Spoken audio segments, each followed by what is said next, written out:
السلام عليكم ورحمة الله تعالى وبركاته. أهلا ومرحبا بكم في هذه القراءة الصوتية المتواصلة لكتاب Les écoles et leurs sociétés en prise du diplôme et cohésion sociale من تأليف كل من فرانسوا ديوبي، ماري ديروبيلا وأنطوان فيريتو. وصلت إلى خاتمة الكتاب. Conclusion. Alors, conclusion. En France, mais aussi dans la plupart des pays comparables, l'école semble investie dans une mission de salut. On attend d'elle plus de justice sociale, c'est-à-dire qu'elle soit en mesure de réaliser l'idéal de l'égalité des chances en redistribuant chaque génération dans toute la hiérarchie des positions sociales en fonction des seuls mérites des individus. Et cet impératif s'impose d'autant plus que les inégalités entre les positions sociales semblent se creuser et que la concurrence se durcit par l'accès aux meilleures places. Parce que les politiques semblent avoir renoncé à réduire sensiblement ces inégalités. C'est à l'école qu'il revient de donner à tous les mêmes chances d'occuper toutes ces positions. On attend également de l'école qu'elle renforce la cohésion sociale, qu'elle ancre dans les nouvelles générations les valeurs de la démocratie, de la participation sociale et de la confiance. Là encore, cette exigence est d'autant plus impérative que nous vivons dans des sociétés plurielles et multiculturelles dont on dit qu'elles sont de plus en plus individualistes et atomisées. On attend enfin de l'école qu'elle assure ainsi l'accroissement du capital humain et que la cohésion sociale soutienne la croissance économique dans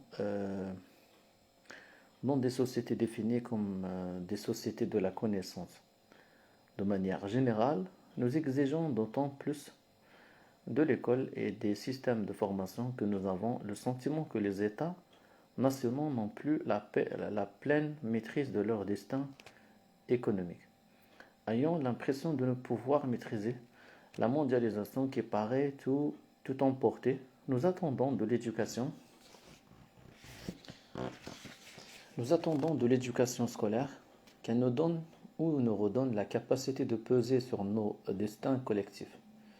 C'est en ce sens que l'école est investie d'un devoir de salut et il n'est pas un problème social auquel elle ne doit apporter des réponses.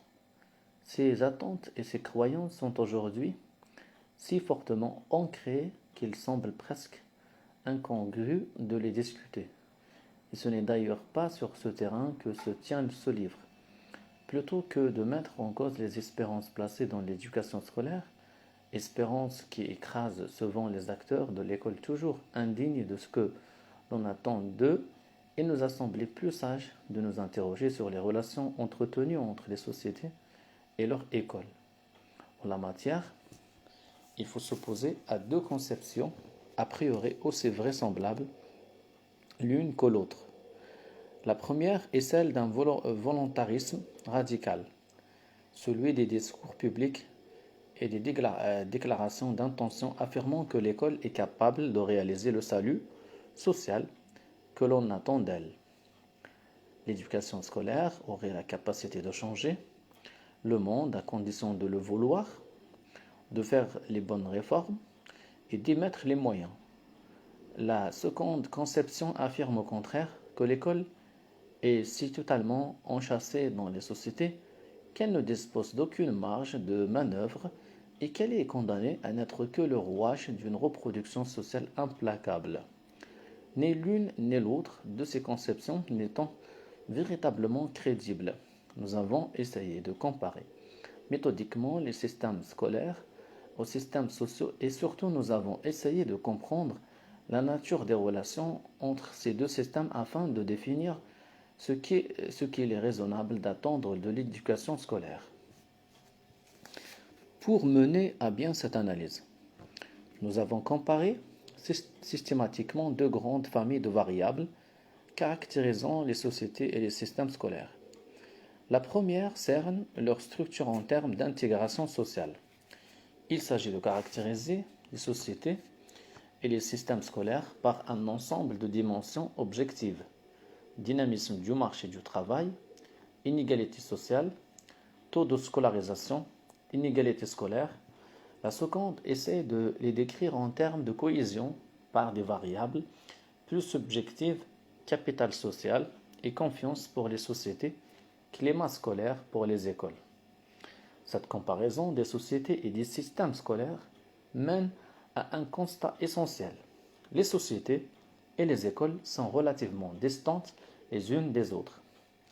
Dans la plupart des pays comparés, elles ne s'inscrivent pas dans les mêmes modèles d'intégration et de cohésion sociale, à l'exception de quelques pays scandinaves dans lesquels les sociétés et les écoles semblent converger. La divergence est plutôt la règle. En effet, il n'y a que dans ces sociétés de taille restreinte que l'on retrouve exactement les mêmes caractéristiques sociales et culturelles dans l'école et dans la société. Dynamisme du marché du travail et dynamisme scolaire, faible inégalité sociale et faible inégalité scolaire, même adhésion aux valeurs de la cohésion à l'école et dans la société. Il n'est d'ailleurs pas étonnant que ces sociétés-là soient généralement le maître étalon des grands organismes internationaux, l'idéal sur lequel chacun cale ses discours, puisqu'elles parviennent à associer les vertus du libéralisme à celles de l'égalité, les vertus de l'intervention publique à celles de la cohésion. Mais partout ailleurs, les sociétés et les écoles paraissent relativement distantes. Au sein des pays les plus libéraux, les sociétés et leurs écoles ne se ressemblent guère. La société américaine est cohésive et inégalitaire, alors que l'école américaine est nettement moins cohésive et plutôt moins inégalitaire. Alors que la société canadienne ressemble à la société américaine par bien des aspects. L'école canadienne est beaucoup moins inégalitaire que l'école américaine. Inégalitaire, le Japon a une école comptant parmi les plus égalitaires. Les sociétés allemandes et françaises se ressemblent beaucoup en termes d'inégalité sociale, d'intervention publique, et la cohésion sociale y est modérée. Mais l'école allemande est bien plus inégalitaire que l'école française. La société italienne est plus inégalitaire que la société française. Et pourtant, l'école italienne est moins inégalitaire que l'école française. S'il existe un air de famille assez prononcé entre la cohésion des sociétés et la cohésion de leur école, comme si les valeurs et les attitudes circulaient entre les deux systèmes, bien que ne se dupliquant pas exactement, l'intégration sociale et l'intégration scolaire sont relativement étanches.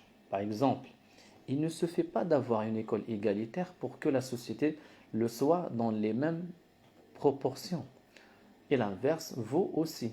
Ainsi, quand on essaie de construire des modèles de société et des modèles d'école, les deux familles de modèles ne s'emboîtent pas, à l'exception, encore une fois, du modèle social-démocrate de l'Europe du Nord, toujours associé à des écoles égalitaires et cohésives. Mais pour le reste, rien ne colle vraiment, et cette conclusion est si nette qu'elle ne peut être imputée aux imprécisions et aux biais introduits par les indicateurs retenus. Au fond, peu importe que l'on caractérise tel ou tel pays de telle ou telle manière, l'essentiel est la mise en évidence de la distance des systèmes sociaux et des sous-systèmes scolaires. Ce constat conduit à rejeter à la fois la thèse du volontarisme scolaire et celle de la reproduction mécanique. En effet, l'une et l'autre supposeraient que les écoles et les sociétés se ressemblent étroitement, soit parce que l'école serait toute puissante et ferait la société à son image, soit parce que l'école serait totalement déterminée par la société qui l'englobe. L'absence d'homologie entre les sociétés et leur école ne signifie évidemment pas que les deux systèmes n'aient pas de relation, ni qu'ils soient parfaitement indépendants. Cela veut dire qu'il faut regarder ailleurs que dans les seules conditions sociales situées en amont de l'école. En effet, si l'ampleur des inégalités sociales ne se fait pas à déterminer celle des inégalités scolaires, c'est peut-être moins dans ce qui se passe avant l'école que dans ce qui se passe après l'école qu'il faut chercher la clé de ces variations d'amplitude. Dans cette perspective, quand on se polarise sur la reproduction sociale, les inégalités scolaires n'ont véritablement d'importance que dans la mesure où elles déterminent les inégalités des positions sociales acquises par les élèves en fonction de leur diplôme. Une école inégalitaire, mais dont les qualifications n'auraient pas beaucoup d'influence sur le destin professionnel des élèves, ne serait pas comme tel un rouage essentiel de la reproduction des inégalités sociales. A l'inverse, une école plus égalitaire, située dans une société où les diplômes entraîneraient une stricte hiérarchie des emplois, jouerait un rôle central dans la reproduction des inégalités sociales, puisque même dans ce cas, les classes sociales les plus favorisées joueraient toujours d'un avantage toujours d'un avantage scolaire décisif. C'est pour essayer de comprendre ce type de relation entre l'école et la société que nous avons construit la variable emprise, évaluant le rôle des certifications scolaires dans la position sociale des individus. De manière générale, plus l'emprise du diplôme est forte, plus les inégalités scolaires sont grandes. Et quand les sociétés sont déjà très inégalitaires, cette emprise est encore plus forte, alors que nous pensons a priori qu'une société reposant sur une école méritocratique est plus juste qu'une société organisant la simple transmission des positions sociales par héritage. Le fait que les diplômes aient une forte emprise sur le destin social des individus contribue au développement des inégalités scolaires. C'est en ce sens que le mérite joue contre la justice. L'emprise scolaire est un multiplicateur de l'influence des inégalités scolaires sur les inégalités sociales. On comprend bien pourquoi il en est ainsi. Quand les élèves et leurs familles savent que leur avenir social se détermine à l'école, ils doivent tout faire pour optimiser leurs chances et, ce faisant, ils accentuent la concurrence qui se joue entre eux, entre les filières et entre les établissements, puisque les diplômes valent avant tout par leur rareté relative, leur capacité de distinction et la hiérarchisation des compétences réelles ou supposées des individus qu'ils sont censés garantir. Chacun a intérêt à se démarquer de la masse, et ce sont les familles les plus favorisées qui tirent le mieux de leur épingle de ce jeu. Ainsi, non seulement l'emprise scolaire creuse les inégalités scolaires, mais elle accentue aussi la reproduction sociale, entendue comme le fait que les enfants bénéficient très largement des avantages dont leurs parents avaient déjà hérité. L'emprise scolaire élargit donc l'amplitude des inégalités et de la reproduction. Les Français sont bien placés pour comprendre ce mécanisme, puisque la confiance que nous attribuons au diplôme a fait que malgré la massification scolaire des 30 dernières années, les écarts sociaux de performance et des carrières des élèves se sont maintenus et parfois accentués. Nous avons longtemps cru que le diplôme bousculerait la reproduction aristocratique des positions sociales entre les générations, mais plus cette croyance a été forte, plus elle a accru l'emprise du diplôme, et plus ceux-ci sont devenus le vecteur essentiel de la reproduction sociale. Il est parfois moins utile d'hériter de la fortune de ses parents que de bénéficier de leur capacité de réussir à l'école, et souvent les deux facteurs se conjuguent et se renforcent. La massification continue ne change rien à l'affaire, puisque les diplômes les plus largement distribués sont pris dans une spirale de dévaluation qui invite à poursuivre des études de plus en plus longues, ce que ne font de manière efficace que les plus privilégiés. L'emprise scolaire donne d'autant plus d'amplitude et d'importance aux inégalités scolaires que ceux qui n'ont pas de diplôme voient leur sort se dégrader sensiblement quand la plupart des élèves en acquièrent. On nous rétorquera que ce problème serait réglé si tous les élèves étaient diplômés, puisqu'après tout, les plus diplômés ont du travail et un bon travail. Mais cet argument n'est pas sérieux pour deux raisons. La première tient à ce que si tous les élèves acquéraient des diplômes prestigieux et rentables, ces diplômes cesseraient d'être prestigieux et rentables, quelle que soit leur valeur proprement scolaire. La seconde tient à ce que ce raisonnement ne vaudrait que dans la mesure où les emplois, notamment les meilleurs d'entre eux, cesseraient d'être relativement rares afin que chacun ait une place assurée et honorable indépendamment de ses diplômes. Mais si ces deux conditions étaient réunies, il n'est pas certain que beaucoup de jeunes s'engageraient dans de longues études puisqu'elles ne donneraient plus des surcroîts d'utilité significatifs. Les familles privilégiées chercheraient alors ailleurs qu'à l'école les moyens de reproduire leurs propositions.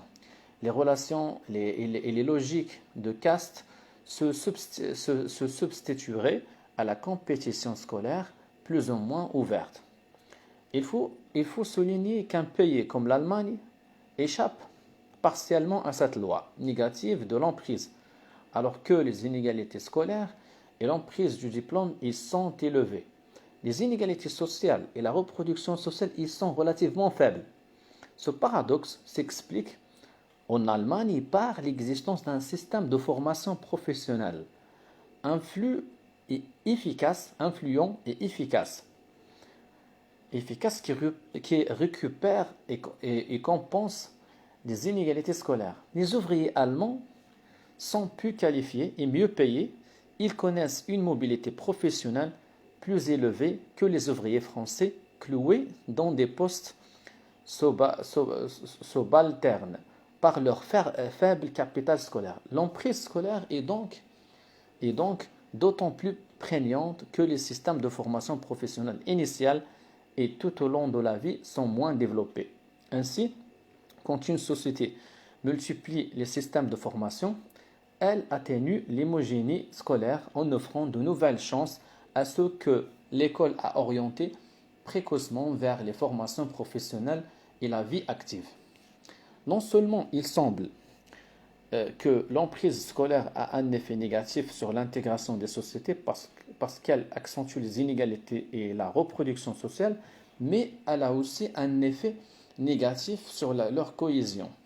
Là encore, on comprend bien comment le climat scolaire se tend quand l'école est devenue si essentielle que la vie scolaire se présente comme une compétition continue dont chaque étape est décisive.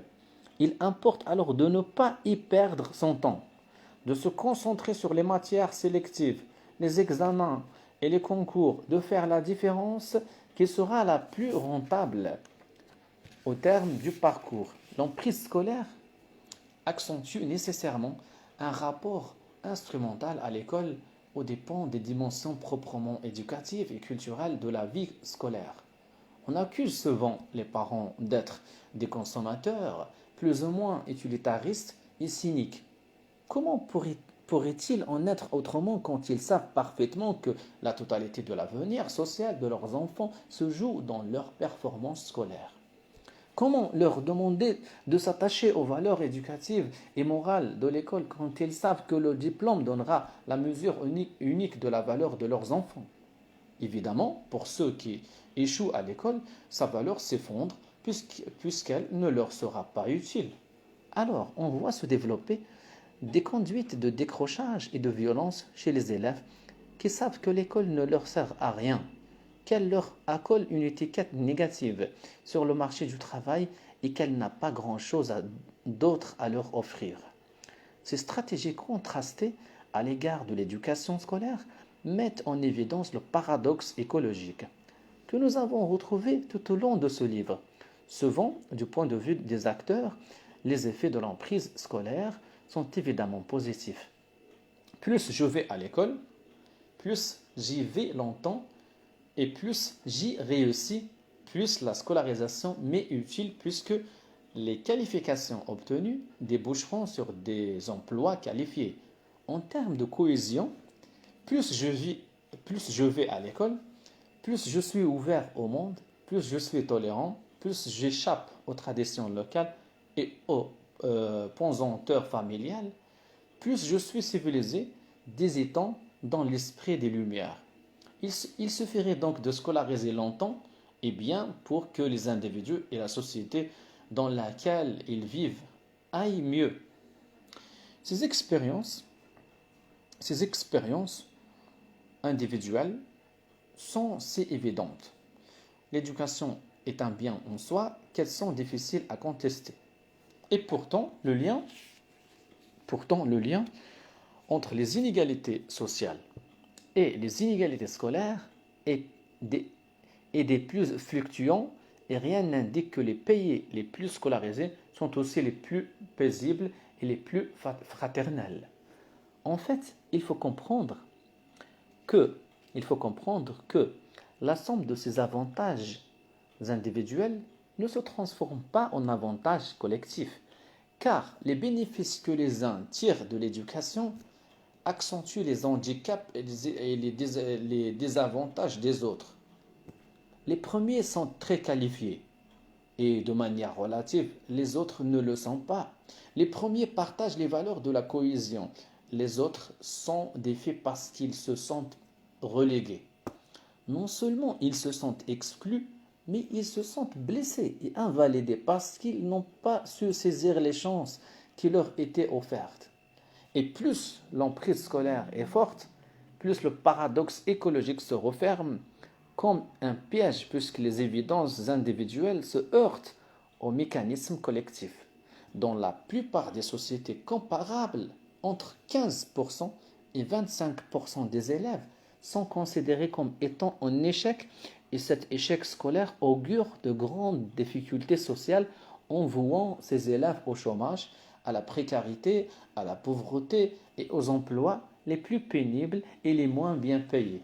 Ce socle d'échecs relativement stable est comme la part maudite de la conjonction de la scolarisation de masse et de l'emprise scolaire.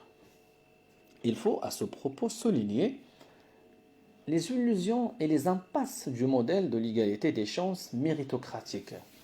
Quand on croit que l'école est capable de produire un ordre social juste en donnant à chacun les mêmes chances d'y réussir, on est fatalement conduit à donner au diplôme une importance considérable puisqu'il sanctionne un mérite indiscutable. Mais plus on adhère à ce modèle, plus s'accroît l'emprise du diplôme et plus se développe le paradoxe écologique. Alors, l'égalité des chances déçoit, car non seulement les vainqueurs de la compétition scolaire sont presque toujours les mêmes, mais le sort des vaincus se dégrade mécaniquement. On peut illustrer ce processus par un exemple assez simple.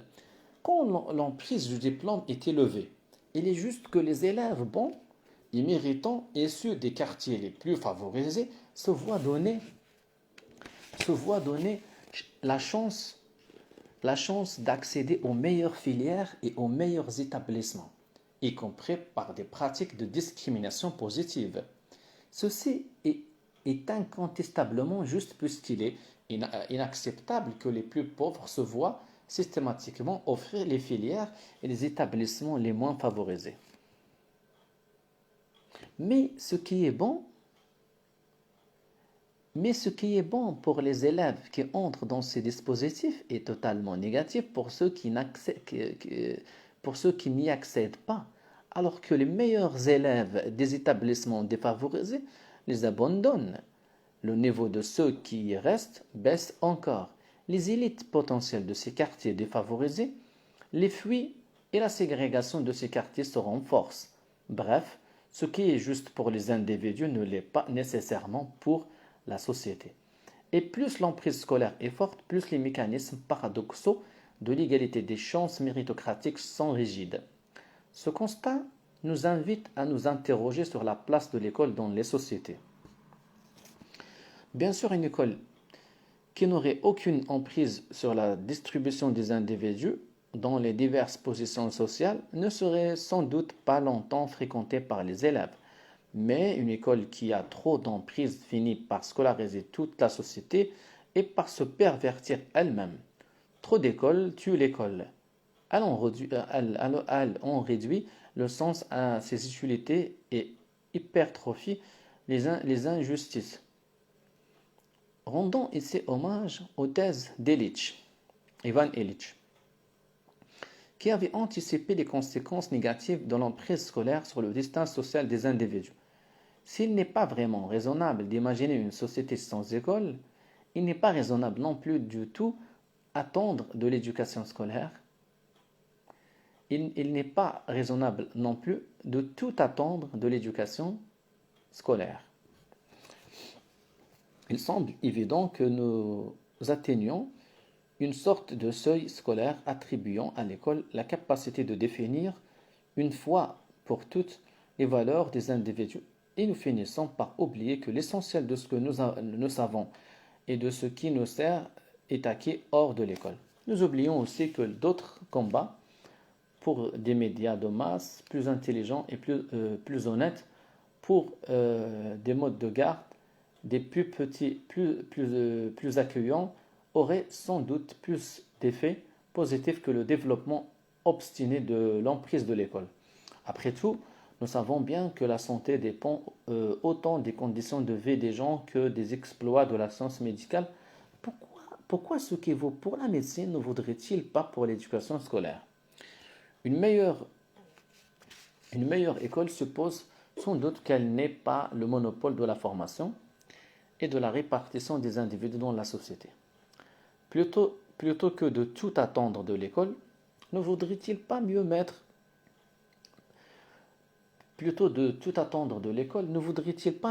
mettre en place des systèmes de formation professionnelle alternatifs afin que les individus puissent faire valoir d'autres mérites que ceux que l'école sanctionne?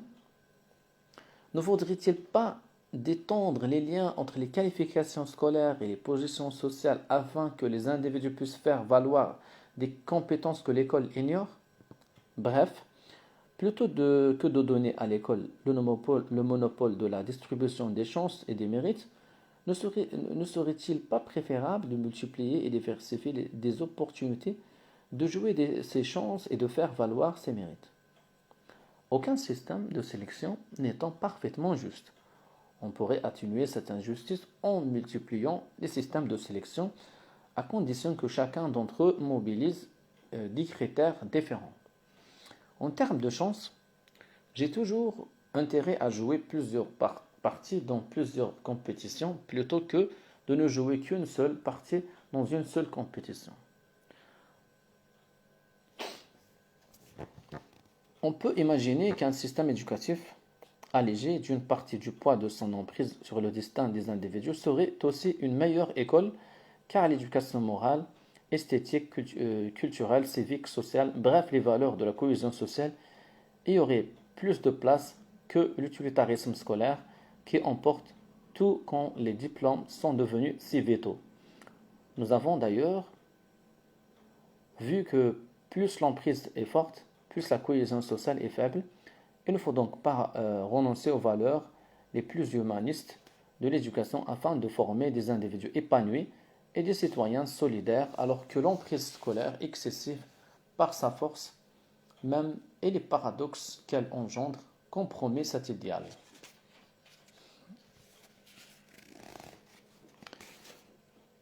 La vocation de l'école doit être d'autant plus fermement interrogée que depuis les grandes catastrophes politiques du XXe siècle, il semble que nous ayons perdu la confiance dans l'éducation elle-même, dans l'idée qu'il est possible de changer les hommes en nous bornant à rêver d'une institution scolaire plus équitable et plus utile.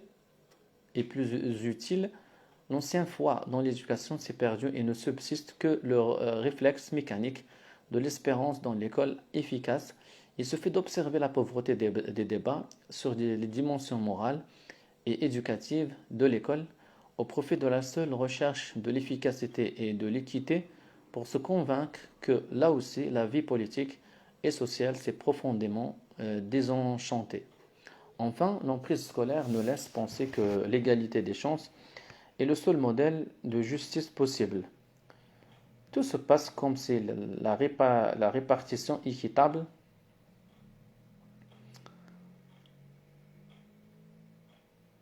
Tout se passe comme si la répartition équitable des individus dans la hiérarchie des positions sociales était devenue l'unique critère de la justice sociale sans que les inégalités entre les positions sociales elles-mêmes soient un problème sur lequel on puisse agir.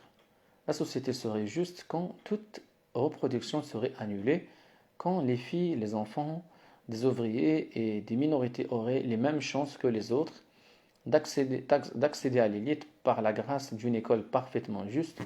Or, ce projet n'est pas vraiment réaliste, car on ne voit pas pourquoi les plus privilégiés auraient la courtoisie de demander à leurs enfants de céder la place aux challengés. Mais il est aussi contradictoire avec l'emprise scolaire qui accentue mécaniquement ces effets pervers. Peut-être faudrait-il se rappeler qu'il existe un autre modèle de justice sociale portant moins sur l'égalité des chances que sur la réduction des inégalités entre les positions sociales elles-mêmes. Dans une société où les revenus, les statuts et les conditions de vie sont relativement proches, l'école pourrait développer une vocation éducative que n'écraserait pas des formes plus ou moins civilisées de compétition pour des places de plus en plus inégales.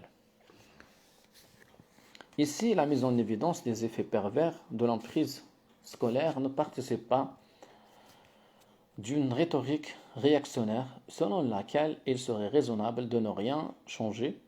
Elle nous invite plutôt à réfléchir sur la place de l'école et sur une vocation de salut qui l'écrase bien plus qu'elle ne l'aide. L'éducation scolaire n'est pas tenue de sauver le monde, il lui suffirait d'être la meilleure possible et ce ne serait déjà pas si mal. إذن يعني وصلت إلى نهاية قراءة هذا الكتاب ولله الحمد. الحمد لله على فضله وكرمه.